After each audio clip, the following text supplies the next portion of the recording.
A maioria dos políticos não está preocupado com o ser humano, está preocupado só com o voto. Temos pessoas ricas morrendo por causa da Covid-19? Sim, mas isso não é a regra.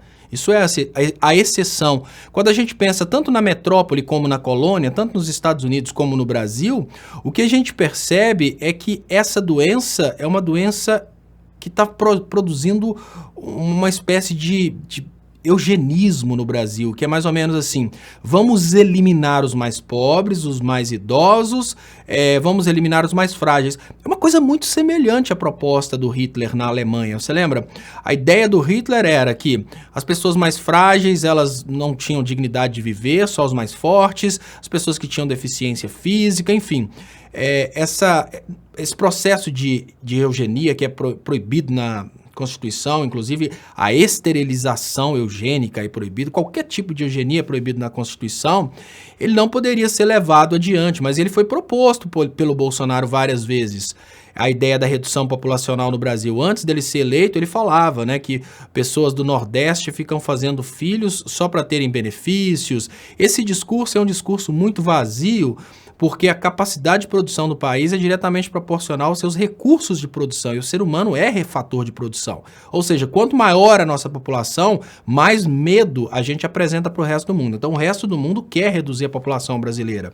Então, quando a gente pega duas coisas ao mesmo tempo, a gente pega o governo federal, que é o que tem uma maior capacidade econômica e tem a capacidade diplomática, ou seja, o governo federal, no final das contas, é quem tem a capacidade de dizer se vamos ou não receber determinada vacina. Por mais que a gente tenha, por exemplo, as propagandas do Dória, fechando isso, fechando aquilo, no final das contas, quem bate o martelo é a Anvisa.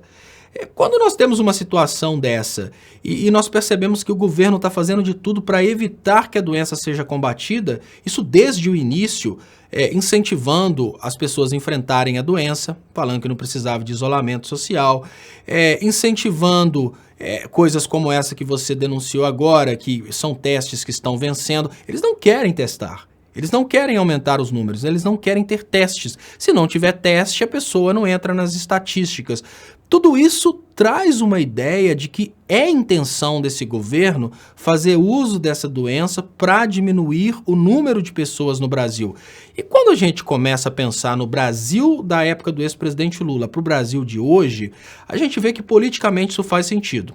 Veja bem, o Brasil, na época do ex-presidente Lula, considerava cada cidadão brasileiro como um fator de produção e também como um agente econômico. Ou seja, além do governo ter dado o status de ser humano para qualquer brasileiro, ele incluiu esse brasileiro na dignidade. Então é ser humano mais dignidade, dignidade da pessoa humana. O cara tinha direito de consumir, de trabalhar e, obviamente, ele passou a exercer seus direitos humanos.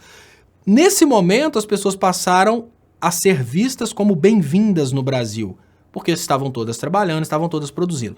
Depois que nós tivemos o processo de lavajatismo com o aecismo, que derrubou completamente a indústria nacional, causou o maior desemprego da nossa história, essa crise toda, a população brasileira ela já se torna um peso para o governo, porque é uma quantidade muito grande de aposentados que estão causando, obviamente, um ônus, né, para a Previdência, uma quantidade muito grande de pobres agora, pessoas morando na rua, que o governo tem que pensar como que vai fazer para solucionar.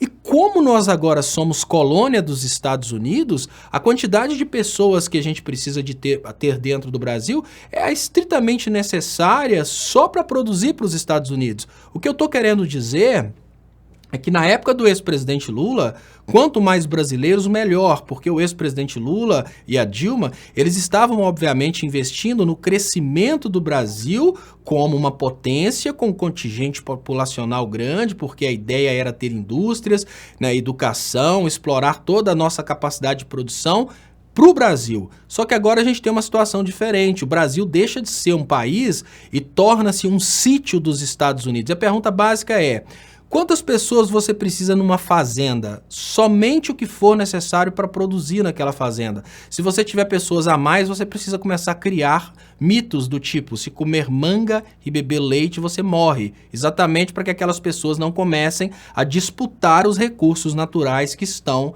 naquela fazenda. Então essa fazenda dos Estados Unidos, que nós chamamos de Brasil, ela hoje tem uma população muito grande aos olhos do dono, que são os Estados Unidos. A redução populacional no Brasil, ela é estratégica. Quanto menor a quantidade de pessoas dentro do Brasil, menor a quantidade de pessoas disputando esses recursos que hoje estão todos disponíveis para os países do norte. Então, tudo que parecia uma grande conspiração lá no início, agora com essa possibilidade de segunda onda da Covid, e mesmo a Covid tendo matado tantas pessoas, o governo continua insistindo que é só uma gripinha, que a gente não tem que lutar contra a Covid, continua lutando contra a vacina, continua fazendo métodos para perder os testes, para que as estatísticas não mostrem a verdade, a gente já começa a ver que não é teoria conspiratória.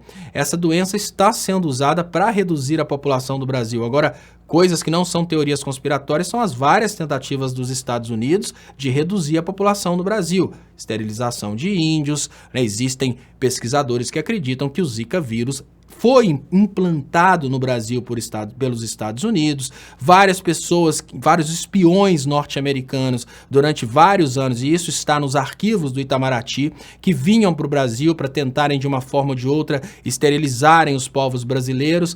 Então, assim, essa tentativa de redução populacional no Brasil, ela não aconteceu no passado, porque os governos lutavam contra isso, mas o atual governo, o governo Bolsonaro, ele está permitindo essa redução populacional. E não acredito mais que seja conspiração, eu acredito que seja intenção do governo matar pessoas para diminuir o número de pessoas no Brasil, para liberar nossos recursos para os Estados Unidos.